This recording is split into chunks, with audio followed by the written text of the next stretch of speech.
So with the Diels-Alder reaction, we're looking at a pericyclic reaction. We're going to react where we are going to react a diene with a dienophile.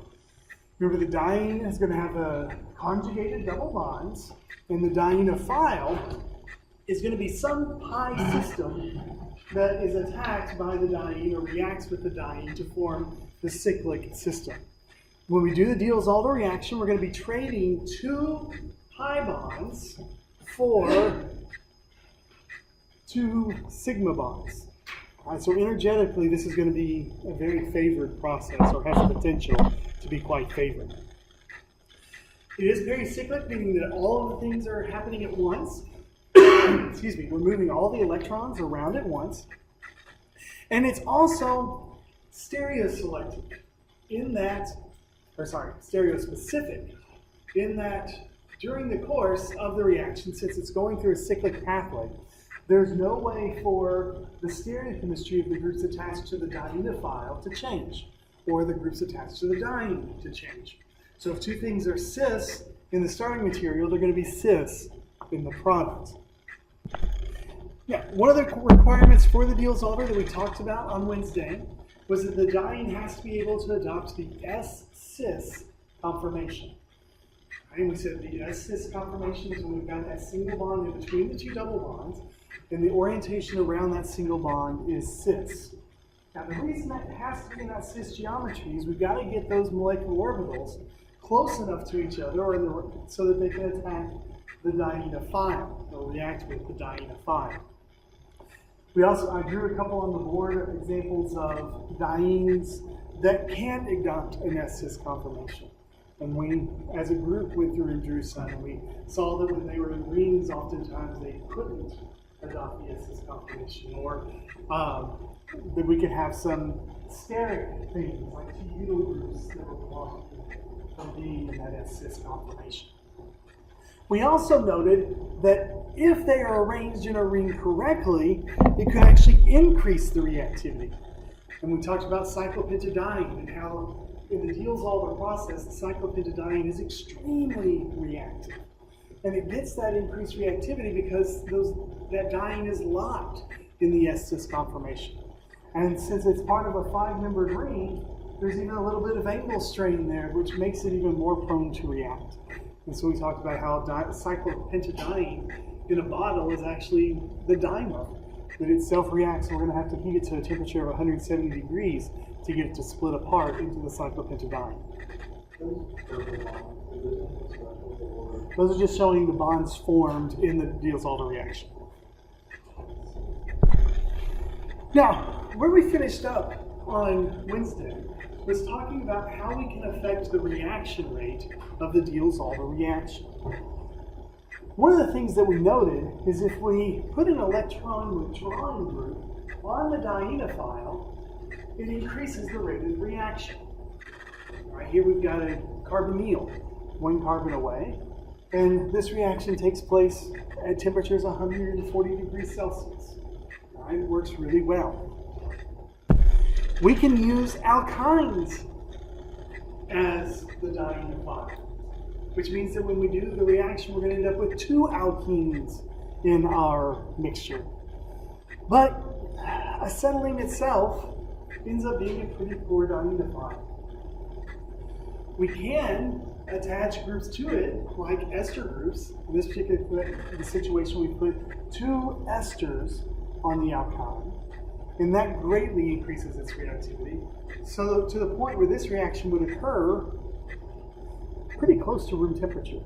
All right? If we heat this up to 60 or 70 degrees, it'll go just fine. Okay? So electron withdrawing groups on the dienophile speeds it up. Conversely, if we put an electron donating group on the diene, it speeds up the reaction. Here we're just looking at 2 methyl groups. But note the combination of 2 methyl groups, which aren't great donators. They can only donate electron density via hyperconjugation, which we know is not a great thing. Right? We've looked at that before. But if you take just those 2 alkyl groups, plus then put an electron withdrawing group like the carbonyl, look at what happens to the reaction temperature.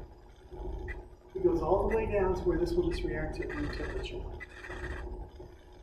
So having the electron donating groups on the diene and the electron withdrawing groups on the dienophile can have a huge effect overall on that reaction.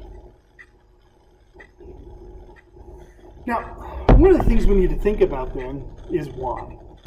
Why is there this difference? What's going on? Well, it's best thought of, or this reaction is best thought of, as occurring between the frontier orbitals of the diene and the dienophile. Now, the frontier orbital theory is not something specific to this. The frontier orbital theory is based on the idea that the two things are reacting with each other. What is reacting are the outer orbitals on each one. So the HOMO from one species, the highest occupied orbital, is going to be reacting with the LUMO from the second species, the lowest unoccupied orbital. So we're going to take a HOMO from one, react it with a LUMO from another, to form two new orbitals, a bonding orbital and an anti-bonding orbital. And that bonding orbital that's created is where we're going to get our stability from. So, the frontier orbital of ethylene, all right, if we just look at the orbitals here, we've got the pi system. The HOMO is going to have two electrons in it, and it's going to be the two, blues on bottom, reds on top. And then the LUMO is going to be the anti-configuration of the two bonds. Okay? For butadiene, we've got four different orbitals. Right? We're going to have 0 nodes, to 1 node, to 2 nodes, to 3. Our HOMO is going to be this guy. And our LUMO is going to be that one. Now, to figure out which two are going to react with each other, all right? Is it going to be the frontier orbital, is it going to be the HOMO or the LUMO from here, or the HOMO and the LUMO for the ethylene? We have to look at them both side by side. Because what it turns out, or the whole basis of frontier orbital theory, is that the orbitals that are closest to each other in energy are going to be the ones that react with each other. All right? Frontier orbital theory says that the closest in energy are going to be the ones that react with each other. So when we put them on the same graph, what we see is that it turns out that the HOMO from the diene and the LUMO from the ethylene are closest to each other in energy. Right? So the two that react, and it deals all the reaction, are going to be the HOMO from the diene and the LUMO from the dienophile. Now, if they're going to react with each other, they've got to have the same symmetry, right? Yes? How did you tell which one is closer? You actually have to, the easiest thing to, or they measure it. All right, that's the easiest thing to say. Usually measure it. All right. We have to make sure that they're symmetry adapted. All right, if they're going to react with each other, the symmetries have to match, which in this case it does. So we're good there. All right. The LUMO of ethylene, the HOMO of butadiene match, so we're good to go. And so the HOMO from the butadiene, or the diene, is going to react with the LUMO from the electrophile. Now, what we've said is that electron donating groups raise the HOMO of the diene, whereas electron withdrawing groups lower, we haven't said that yet, have we? What we've said is that the HOMO, or electron donating groups on the diene increase the rate of reaction, right? We've also said that electron withdrawing groups on the dienophile increase the rate of reaction. So now we need to ask the question, what's going on in our picture that we are drawing, all right? What's going on in this picture that makes it so that these are reacting faster? Now, another aspect of the frontier orbital theory. One is that the two closest in energy are going to be 2 to the n. each other in energy, the faster the reaction is going to occur. Right? The closer they are energetically, the faster they're going to react to each other. So, if we're talking about this orbital and this orbital, anything that lowers this LUMO is going to speed it up. Anything that raises the HOMO is going to speed it up. Right? So if we wanted to stabilize this, we want to put electron density or electron withdrawing groups on it. We want to remove electron density. Okay? For the HOMO, we want to add more density to it. We want to destabilize it so it raises up in energy so that the two get closer so that they can react. And if we do both, we get to the point where there's virtually no gap between them. Okay? Now, to answer Jason's question, how do you know which those were the closest? You go and do the math. All right? You can actually go through and calculate the energies using the WebMO, like we used last semester in lab. We can put butadiene in there and tell you, say, hey, calculate me the energy of the molecular orbitals. And then say, you throw in the or the alkyne with two ester groups on it. So you calculate the orbitals. All right? And when you do that, it gives you numbers like this. All right? This is actually just straight for 1,3-butadiene and ethylene. So when you look at the numbers, the two that are closest to each other in energy are the HOMO from the butadiene and the LUMO from the ethylene. Okay? So the two that are closest to each other are going to be the two that react with each other. Right? So anything that we can do to narrow that gap is going to make the reaction go faster.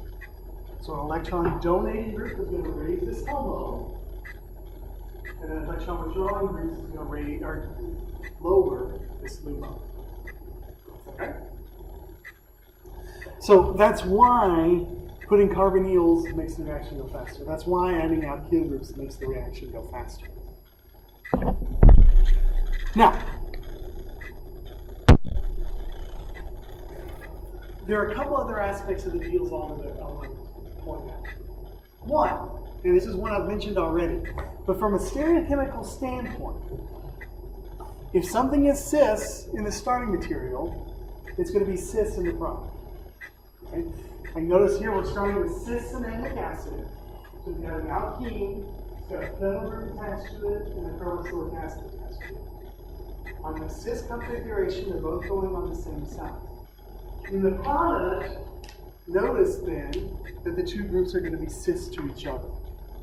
Alright? If we start with the trans, we're going to finish with the trans. That's because this is going through a pericyclic process. So there's no way for that stereochemistry to change during the course of the reaction. It doesn't matter. Just different. No, I did not make this. Alright. So one is stereochemistry.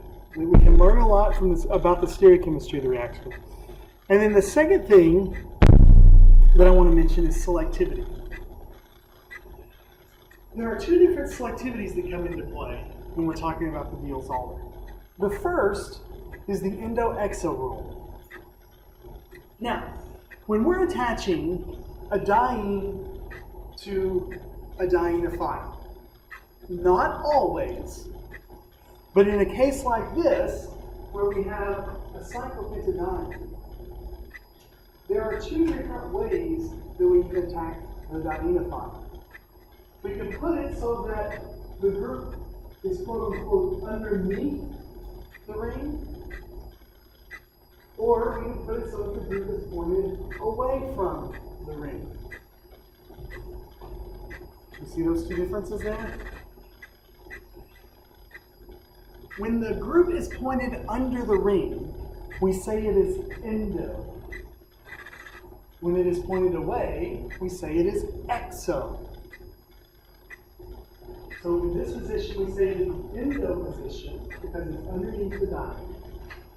Here we see it as in the exo position because it's away from the diene.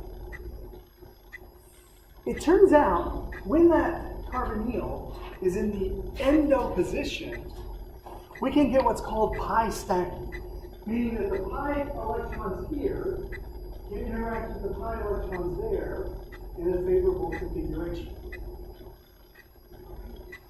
They can't do it when they're exo. And so it turns out that the endo form is more favorable than the exo form. Additionally, beyond the electronic effect, there is a steric effect involved as well. In the exo form, we're going to start to see some interaction, some repulsion between the carbonyl group here and the carbon in the center. Where when it's in, we don't have that interaction. All right? So there is a steric factor there as well. So when you have a choice, you won't always have a choice. I think depending on what your starting dying is, okay? But when you have a choice, when you have a carbonyl in your diene file, you're going to favor endo over exo.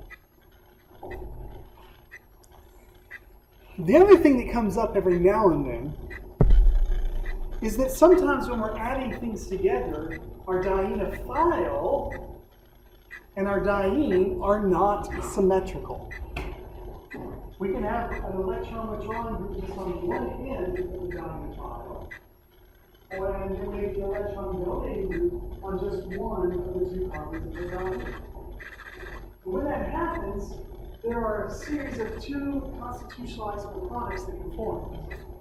It can either be a 1,2 and a 1,3 addition, or a 1,2 and a 1,4 addition. That's the backwards. 1,2 or 1,3, or 1,3 and 1,4. Alright? And in general, 1,2 and 1,4 are favored over 1,3. Let me show you an example. Here we've got an unsymmetrical diene along with an unsymmetrical dienephile. Would you expect this reaction to go pretty fast or be really slow or what? Pretty fast, right? It's got an electron withdrawing group on it, the dienephile. It's got an electron donating group on the diene. So we've got some things here to speed it up. So it wouldn't be unusual at all for this to go at 50 degrees or 60 degrees, right? No big deal. But when we do the reaction, you see that there's two ways that we can connect it. From my perspective, we can just attack like this.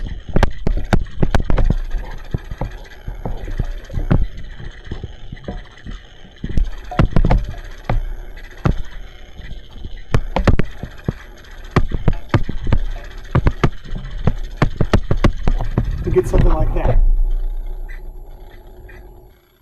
You see that? But you can also imagine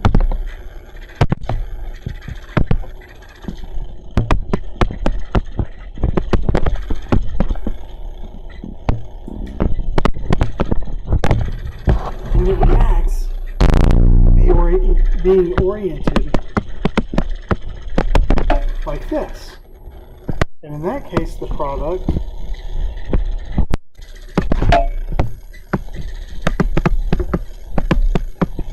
would look like that. You see how that could come together?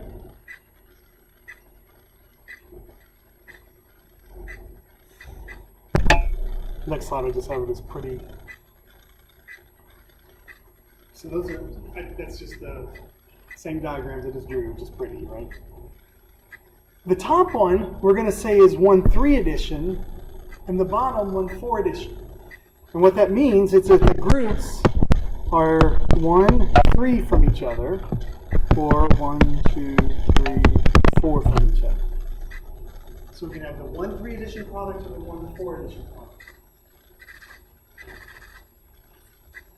And when it comes to selectivity and the Diels Alder, 1,2 or 1,4 is going to be favored over 1,3. So our major product here is going to be the one that comes from the 1,4 addition. 1, 2, and 1, 4 are favored over 1, 3. Always, as far as we're concerned. You'd have to use some other reaction. All right. So it's stereo selected, or sorry, in addition to being stereo selected, it is also regio selected. All right. Yes, Katie. So for the 1.4 edition, like in this case, I would actually have to flip it around a little bit. I'm not going to do that.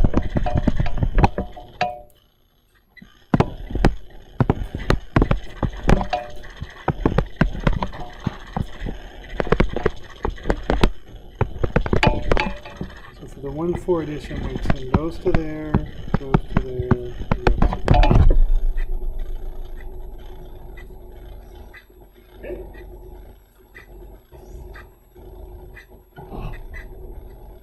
Magic.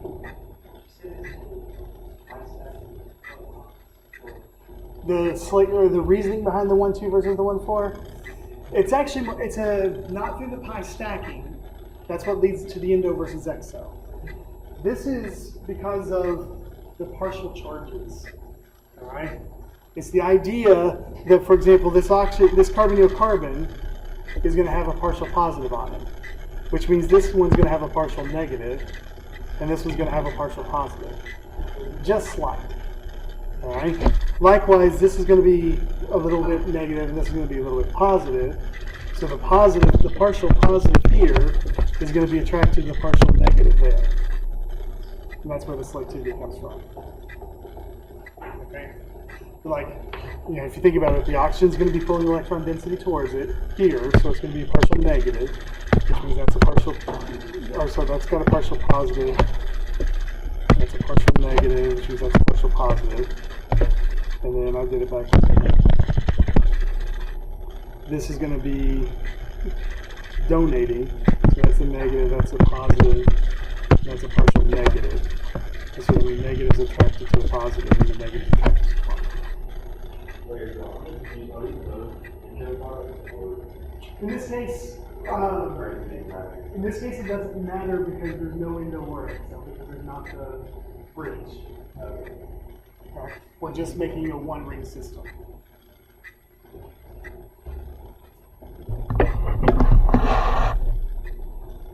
Not everything's going to have endo or exo. Just when there is the possibility of endo or exo, we choose endo. Mm-hmm.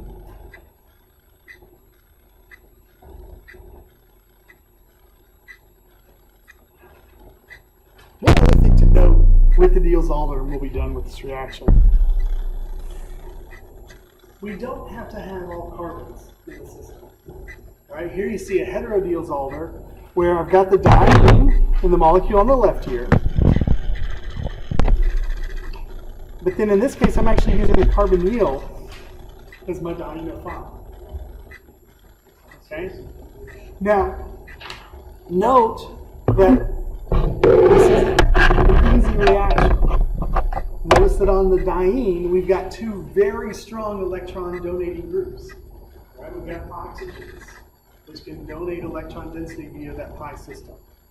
All right? But with some heat and pressure, we can do a hetero Diels-Alder to form some hetero rings. All right? So that is at least a possibility. The mechanism is exactly the same. Yeah. All right? There's nothing different about the mechanism of it. Yeah.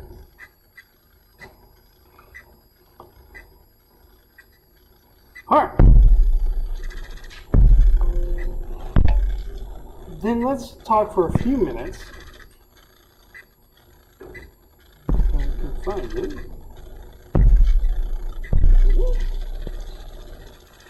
About the next step of conjugation.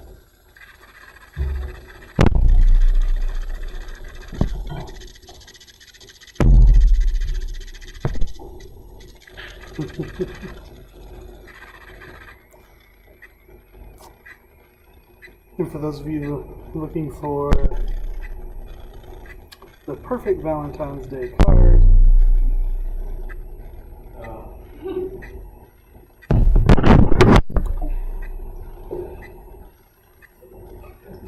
Alright, you're gonna go make it for Catherine right now. Yeah. No, you're gonna go make one for Catherine right now. I know how it is. Alright. So the next step in our conjugation is going to be aromaticity. Right? So, first reaction here. I react an alkene with Br2. What happens? We add bromines across the double bond. Is the reaction fast or slow? Like when we did this in lab, how long did it take to go? Hmm?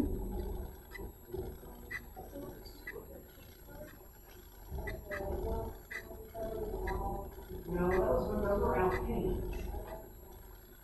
The alkenes, when we did the functional group test in lab, we mixed the alkene along with the bromine, 2 drops and 2 drops. Oh, really? Like instantaneously, right? It happened really, really fast. What about the second one? The diene, do you think that's going to react? If it is, what's going to happen and how fast do you think it'd be? Less fast. Why less fast? It's going to be more fast, which is a horrible English term. It is faster. Is this an English box?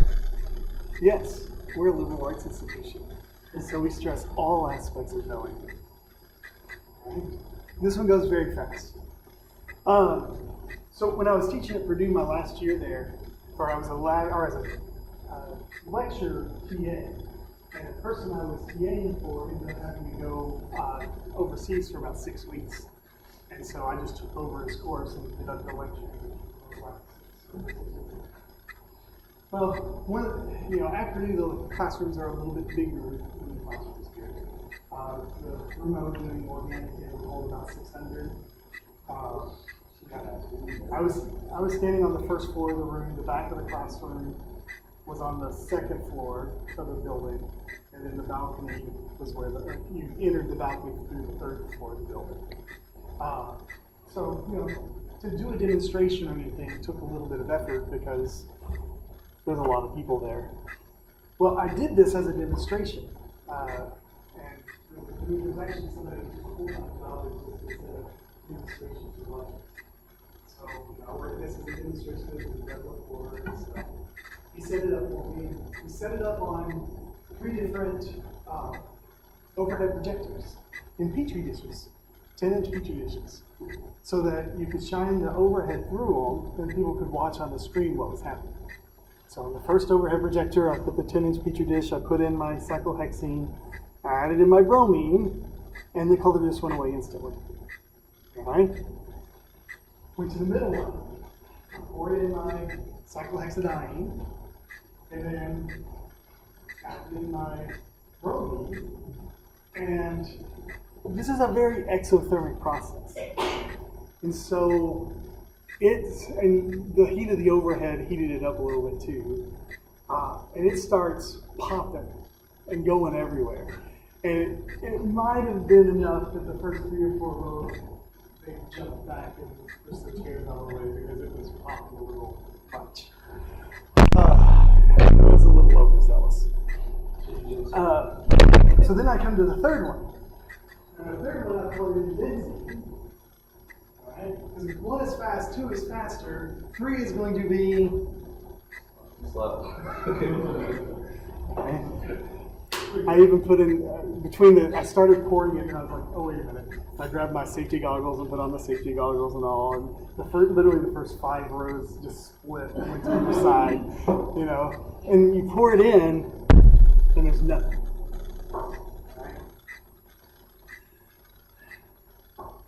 So 1's fast, 2 is faster, 3 is nothing. And that is a fairly common trend. We just use the standard conditions we use for hydrogenation? No. Alright? Standard conditions for bromine and Roy says nothing. Hydration, nothing. HCl, Nothing. Right? We can't get these guys to do anything. And so these molecules, right, and at this time we're talking 1820s here, okay? These molecules, it was very confusing to them. Faraday was the first to isolate benzene. And he did that in 1825 from illuminating gas, which is basically lamp oil, like tiki torch lamp, lamp oil. And then Mr. Schlick synthesized the same gas from mixing benzoic acid and lime. Okay? I cannot say, I don't know how to pronounce that. Now, when they went to react, when they went to study it, they were able to determine that it would react with bromine if there was iron present. Right? And that was actually discovered by accident, but someone was mixing it with a spoon that was iron one day, and they got a reaction to occur, but when they mixed it with a glass stirring rod, they didn't get it to occur. And so they're like, okay, if iron's there, it reacts. But when it reacted, we get one product. And only one product. Which is telling us that in this benzene molecule, there are no double bonds, and all the hydrogens have to be exactly the same. So, what I want you to do for a minute or two here is I want you to draw me a structure of benzene. Now, it can contain no double bonds, no pi bonds, no sort, and all the hydrogens have to be equivalent. So draw.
No. You gotta be creative here. You gotta work to the other side of our brain here. Now, okay. The problem is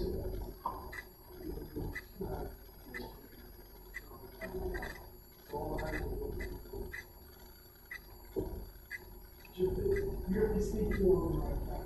So you're two triangles along. Hey, dog. Hey, dog, listen.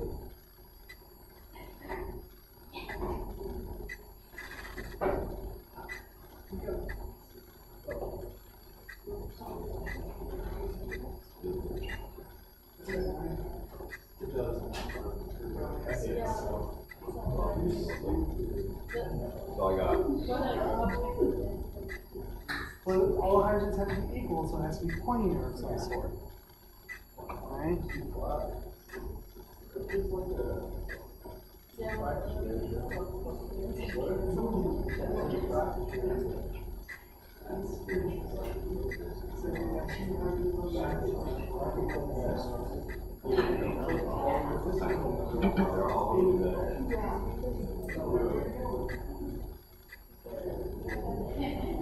It's not a simple problem, is it? This is Socratic.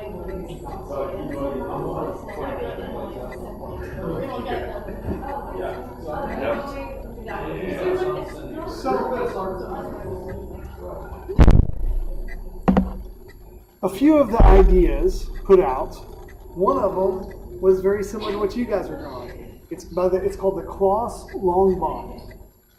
And so what Clauss predicted or said was that there was some new type of bonding that connected the carbons opposite each other, but because it was forming a hexagon, they would have to be longer than normal, and so he called them long bonds. Right? And there's not a carbon in the center there. Right? And so that was one explanation that gained widespread popularity. Ladenburg's prism on the far left was the accepted structure for many years. It had a lot of followers. Ladenburg's prism, and there was actually a Ladenburg's twisted prism, where some people said there was actually the two were twisted 60 degrees apart from each other. Well, and it's actually called the Star of David. And remember, 1800s were still thinking religious and science were the same. We're just getting away from this idea. At this point, Bowler is still under house arrest because he's been ostracized for saying that he made an organic compound. There were people who said, "Oh, see, you can see God in this. He's created the Star of David here." That's obviously correct. You have Ladenburg's prism, which makes sense because all 6 hydrogens would be the same, all single bonds. Dewar, you gotta maybe remember Dewar, or if you've ever used or seen a Dewar flask, he made a lot of advances in instrumentation in glassware and such. But Dewar benzene, he said, looks something like this, which is weird from the standpoint that it looks like it has multiple bonds in it, doesn't it? But he said that they were a new type of bond that hadn't been described yet. But the reality is, no one could figure out what was going on. Okay? It wasn't until a man by the name of Auguste Kekule. Where have we learned Kekule? Okay. What did he do in 1854?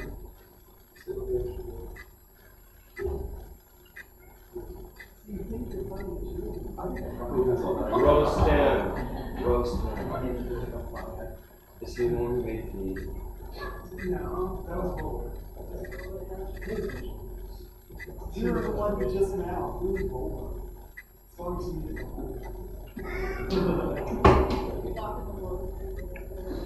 Who was Kekule? What did he do in 1854?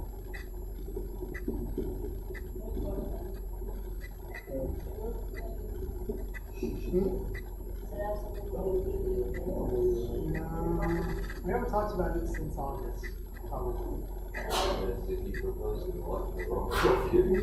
No, that's about 75 years later.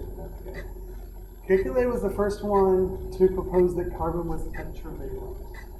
He's the one that took methane gas, CH4, acted with water, and CO2 that came from it, and figured out like the formula of methane was CH4. So based off of that, in 1854, he was the one that said that carbon was tetravalent. All right? He's also the one in 1872 who's going to publish a paper that says that the vital force theory is dead. We must accept that organic chemistry is the study of carbon and its compounds and has nothing to do with the finger of God. All right? No. I mean, Bowler, remember, was 1828, and Kekule was actually born in 1828. Okay, so by this point, Bowler's dead. All right. So in 1857, oh sorry, 57, in 65, he said that benzene, or he postulated that benzene was alternating double and single bonds. And in fact, the drawing you see on the bottom here is Kekule's actual drawing, or a picture of Kekule's actual drawing from the journal Berzelius when he published this. And he proposed that there were 6 carbons connected by double bonds, right, with single bonds in between. He also postulated that because we have this cyclic arrangement, it made them behave in a way that was unexpected or different than an alkene. The biggest problem that people had with Kekule's structure was that there should actually be, there should be a difference if a di-substituted benzene is 1,2 substituted or 1,6 substituted. So according to Kekule, if something's 1,2 substituted, there should be a double bond between them. And if it's 1,6 substituted, it should be a single bond between them. But we know that when we have a di-substituted benzene, there's only one thing that's possible. Now, Kekule falsely said, now remember, resonance isn't, we don't have resonance yet. This is 1865. Resonance doesn't exist yet. I know, you want to go back there actually, but we had no concept of resonance at this point. But what he said was that, or what he postulated, was that there were 2 structures and they were rapidly interconverted. We would now call that resonance. But we know that's not true. Now, 9 times out of 10, we're going to draw a benzene like this. Right? We're going to draw a benzene as alternating double and single bonds. But we're going to do that with the understanding that it has nothing to do with double and single bonds. Right? It's a completely different type of bond. Okay? When we look at the structure of benzene, we see that all of the bond angles are exactly 120. The CH bond distances are 109 picometers. The CC bond bond lengths are 139 picometers. And more importantly, they're all 139 picometers. Right? We don't have alternating long, short, long, short, long, short. We have them all the same size. And so now, 200 years later or so, 150 years later or so, we have developed a molecular orbital picture of aromaticity that helps us explain things a lot better. All right? What we say from an MO perspective is that each carbon is sp2 hydrogens. Therefore, each has a p orbital that it can contribute to a molecular orbital, a pi molecular orbital. Right? So we're going to have 6 orbitals we put in. So if we put 6 in, how many are we going to get out? We're going to get 6 out. 6 in is going to give us 6 out. The first one is going to be like we see on the screen, where they're all of the same. There's no nodes. Right? And when we combine them together, it's going to create a shape that looks like a donut on top and a donut on bottom. The official word for that shape is a TOROID. Right? So there's a donut on top and a donut on bottom. There's a TOROID on top and a TOROID on bottom. All right? That's how those electrons are moving within that first molecular orbital. If we go up 1, how many nodes are we going to have? We're going to now have 1 node. And it turns out there are 2 different ways that we can draw the molecular orbitals with 1 node. And so it turns out there are 2 degenerate orbitals that are still bonding orbitals. And we have 2 degenerate anton bondings that are equal, and then one that's of higher energy. And if we look at their pictures, of those orbitals, right? This is a top-down picture, all right, where you're just looking at the tops of the orbitals. You see here they're all bonding, they're all the same color. Here we've got one node going here, splitting these carbons, so we've got our node there. And we've got one node going here. These each have two nodes, all right? And there has three nodes. All right, if you want to know what their action structures look like, they look something more like that. Okay? But all of that is telling us, all these MOs are telling us that we don't have double bonds. We don't have single bonds. But we have our 6 identical bonds in between the carbons that are a new type of bonding. They're not single bonds, they're not double bonds. It is a new type of bonding. We call it aromatic bond. All right? We'll pick up there on Monday.